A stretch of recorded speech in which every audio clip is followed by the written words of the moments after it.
Bismillahirrahmanirrahim. Rabbi zidni ilma warzuqni fahma. Amin. Semoga dengan doa yang kita baca tadi, pembelajaran hari ini bisa belajar berjalan dengan lancar dan bermanfaat untuk kita semuanya. Oke, sebelumnya Bapak cek kehadirannya dulu.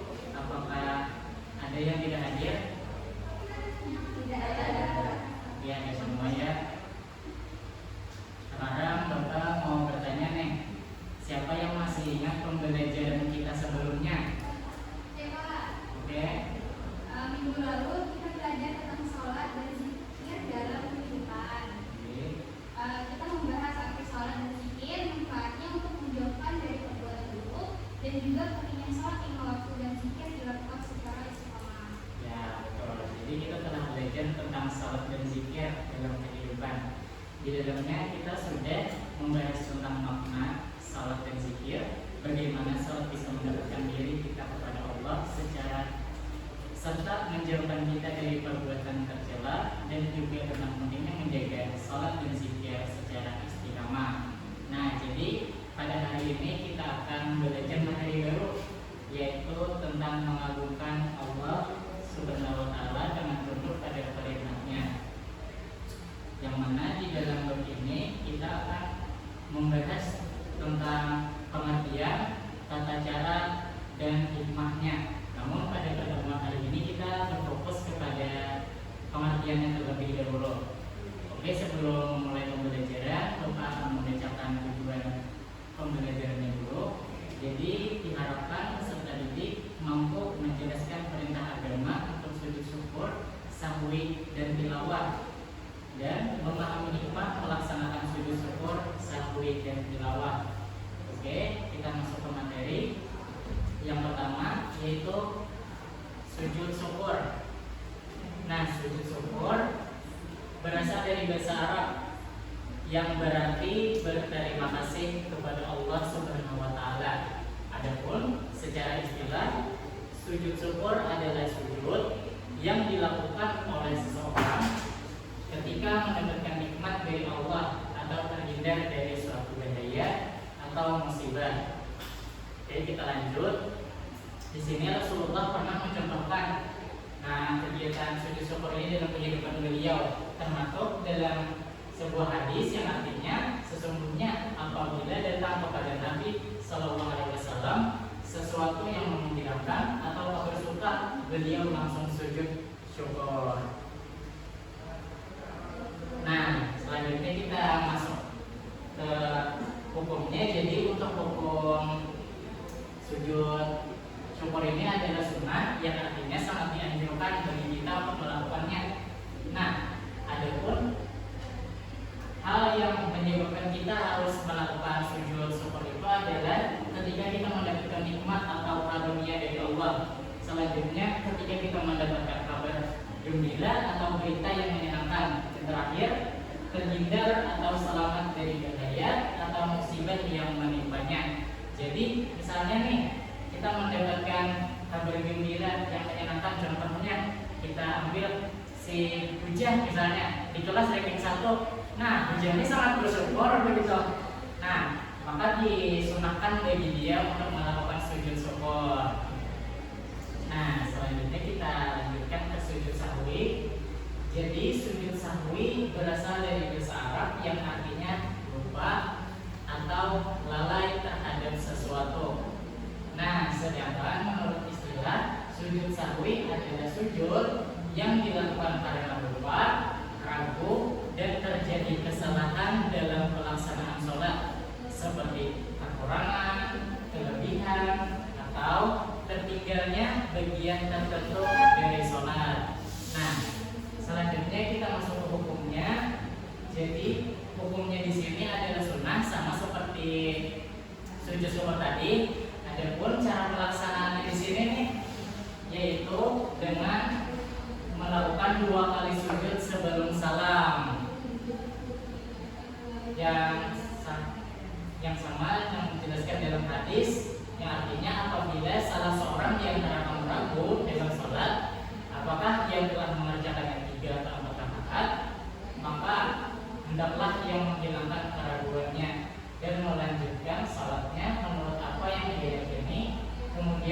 setelah ia sujud 2 kali sebelum salam.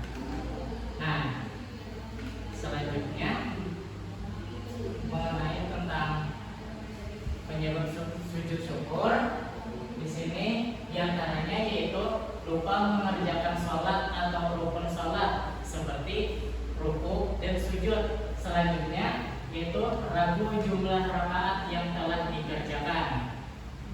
Di sini misalnya dalam sholat kita ragu sudah 2 rakaat kan, 3 rakaat kan, 4 rakaat kan. Nah, itu kita disunahkan untuk melakukan sujud sahwi di akhirnya. Selanjutnya yaitu lupa membaca doa tertentu. Di sini contohnya adalah kunut. Maksud kunut di sini kita garis bawahi bagi yang kebiasaan melakukan kunut pada sholat subuhnya, jika tertinggal kunut kita melakukan sujud sahwi. Tapi bagi yang tidak terbiasa membaca kunut itu tidak apa-apa. Nah, selanjutnya adalah lupa mengerjakan tasyahud awal dan terakhir terjadi kekurangan atau kelebihan dalam jumlah rakaat. Nah, di sini dari Ibu Remdian, adakah yang pernah kelupaan rakaat atau lupa mengerjakan salah satu rukun salat? Ada? Pernah? Oke, kita lanjut lagi. Selanjutnya di sujud tilawah. Jadi sujud tilawah ini secara bahasa berasal dari bahasa Arab yang artinya bacaan. Nah, sedangkan menurut istilah sujud tilawah adalah sujud yang dilakukan karena membaca atau mendengarkan ayat-ayat sajadah dalam Al-Quran, baik ketika sedang sholat maupun di luar sholat. Selanjutnya, dasar hukum sujud tilawah diantaranya adalah hadis dari Ibnu Umar yang diriwayatkan oleh Bukhari dan Muslim, yang artinya Nabi pernah membaca Al-Quran, di dalamnya terdapat ayat sajadah, kemudian beliau itu bersujud, kami pun ikut bersujud bersamanya, sampai-sampai di antara kami tidak mendapatkan tempat karena posisi dirinya. Nah, jadi tadi kan disebutkan yang menyebabkan kita melakukan sujud tilawah tadi adalah karena adanya ayat sajadah. Nah, jadi kita bertanya-tanya nih, kira-kira apa saja yang termasuk dalam ayat-ayat sajadah? Jadi ayat-ayat sajadah dalam Al-Quran itu ada 15 ayat. 15 ayat di sini diantaranya yaitu Quran surah Al-A'raf ayat 206, Quran surah Al-A'raf ayat 15, Quran surah Al-Furqan ayat 60, Quran surah An-Naml ayat 26, dan Quran surah Al-Alaq ayat 19. Dan sisanya kalian bisa lihat sendiri pada PowerPoint yang telah kita sajikan. Nah, sampai sini apakah ada yang ingin ditanyakan? Oke, tidak ada.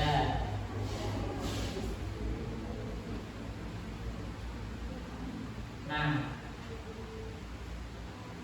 karena tidak ada pertanyaan dan materi kita sudah berakhir juga, jadi Bapak nih anak mengetahui pemahaman dari pengertian, giliran lupa pulang bertanya. Jadi siapa yang bisa nih menyebutkan manfaat dari sujud syukur tadi, sujud sahwi tadi, dan sujud tilawah tadi? Menurut saya sujud syukur bermanfaat supaya kita selalu ingat semua nikmat Allah. Soalnya sujud syukur itu membantu kita menutupi kesalahan saat salat. Dalamnya sujud tilawah itu bisa membuat kita lebih khusyuk serta paham bahwa isi Al-Quran itu punya makna yang dalam. Oke, karena tadi tidak ada pertanyaan juga dan materi pun sudah akhir dan manfaatnya pun sudah disampaikan dari lantunan tadi juga. Jadi siapa di sini yang mau menyebutkan kesimpulan kita pada hari ini? Oke, boleh. Nah, jadi hari ini kita sudah belajar tentang 3 macam sujud, yaitu sujud syukur, kedua ada sujud sahwi, dan terakhir ada tilawah. Nah, yang mana semua itu adalah bentuk kepatuhan kita kepada Allah sesuai dengan keadaan tertentu, seperti saat dapat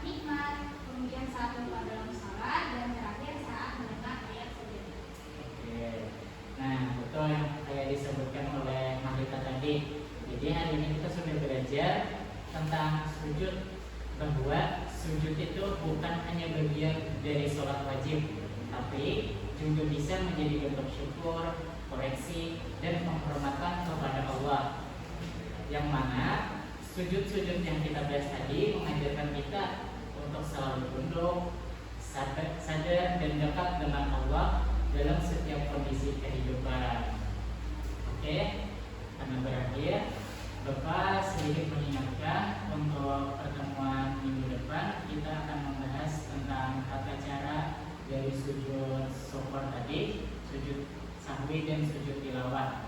Oke, sebelum mengakhiri, marilah kita berdoa dengan doa kafaratul majelis. Bismillahirrahmanirrahim. Subhanakallahumma wa bihamdika asyhadu an la ilaha illa anta astaghfiruka wa atubu ilaik. Oke, sekian penyampaian dari Bapak. Bapak harap kalian membaca apa yang Bapak suruh tadi. Oke. Nah, jika Bapak ada salah-salah kata, mohon maaf. Bapak akhiri dengan mengucapkan wassalamualaikum warahmatullahi wabarakatuh. Waalaikumsalam.